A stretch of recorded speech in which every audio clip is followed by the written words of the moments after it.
ஒரு வேண்டுதலுக்காக 4 years wait பண்ணி ஒரு வழியாக நான் போன இடம் தான் Guruvayur temple. On road trip. போகிற வழியிலே நாங்கள் வந்து பிரேக்ஃபாஸ்ட் லஞ்ச்லாம் பேக் பண்ணி கொண்டு வந்ததுனால பிரேக்ஃபாஸ்ட்டுக்கெலாம் நிறுத்தக்கூட டைம் இல்லை. கார்லேயே சாப்பிட்டாச்சு. லஞ்சுக்கு மட்டும் ஒரு இடத்துல ஹைவேஸில் நிறுத்தி அங்கேயே வந்து லஞ்ச் சாப்பிட்டோம்.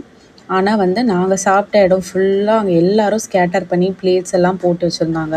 எனக்கு பர்சனலாக சின்ன வயசுலேருந்தே லிட்டர் பண்ண பிடிக்காது. ஸோ நாங்கள் சாப்பிட்ட பிளேட்ஸ் எல்லாத்தையும் நான் பேக் பண்ணி போகிற வழியில் ஒரு டஸ்ட்பினில் போட்டுட்டேன். ஸோ நீங்களும் கொண்டு வந்த குப்பையை எல்லாத்தையும் ஒரு கவரில் எடுத்துகிட்டு போயிட்டு ஏதாச்சும் ஒரு டஸ்ட்பினில் போட்டால் ரொம்பவே நல்லது. ஸோ ஃபாலோ பண்ண ட்ரை பண்ணேன்.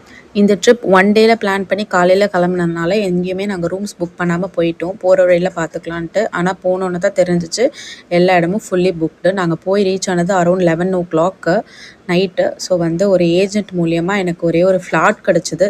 ஸோ பரவாயில்ல, நாங்கள் ஸ்டே பண்ணிட்டோம். இதுதான் என்னோடய மேக்கப் ட்ராவல் பவுச். எப்போவுமே நான் கொண்டு போகிறது ரொம்ப ஹேண்டியாக ஃப்ரெண்ட்லியாக இருக்கும். என்னென்ன இருக்குதுன்னு வேணும்னா கமெண்ட் பண்ணுங்கள், சொல்கிறேன். ஸோ ஒரு ஆட்டோ பிடிச்சிட்டு காலையில் கோவிலுக்கு கிளம்பிட்டோம். கிட்ஸுக்கு வந்து ஒரே மாதிரி ட்ரெஸ் வாங்கணும்னு சொல்லிட்டு ரொம்பவே அலைஞ்சோம். ஒரு வழியாக வந்து ஒரு கடையில் வந்து 2 பேருக்கும் மேட்சிங்காக ஒரு பாவாடை சட்டை கிடச்சிது. ஸோ அதை போட்டுட்டு நாங்கள் எல்லோரும் ஃபேமிலியாக வந்து எங்களோட வேண்டுதலை நிறைவேற்ற கிளம்பியாச்சு. ஒரு குட்டி கிளிப்பிங் நாங்கள் 4 பேரும் கோவிலுக்குள்ளே போகிறதுக்கு முன்னாடி. ஸோ எனக்கு என்னவோ 2 பேருக்கும் ஒன்றா கொடுக்கணும்னு எழுதியிருந்தது போல். ஸோ அதனால தான் கடவுள் என்னை வெயிட் பண்ணி 4 இயர்ஸ் கழித்து என்னை வர வச்சு 2 குட்டீஸ்க்கும் நான் ஒன்றா கொடுத்துட்டேன். I was very happy also. அதே மாதிரி 2 பேருக்கும் 6th மந்த்லேயே நான் வந்து சென்னையிலேயே இருக்கிற மகாலிங்கபுரம் குருவாயூரப்பன் டெம்பிளில் 2 பேருக்கும் சோறுன்னு கொடுத்தாச்சு. எல்லாம் முடிஞ்சதுக்கப்புறம் உள்ள வீடியோஸ் ஆக்சுவலி அலவுட் கிடையாது, அதனால எதுவும் எடுக்கலை. வர வழியில் ஒரு ரெசார்ட்டில், பியூட்டிஃபுல்லான ரெசார்ட்டில் ஸ்டே பண்ணோம்.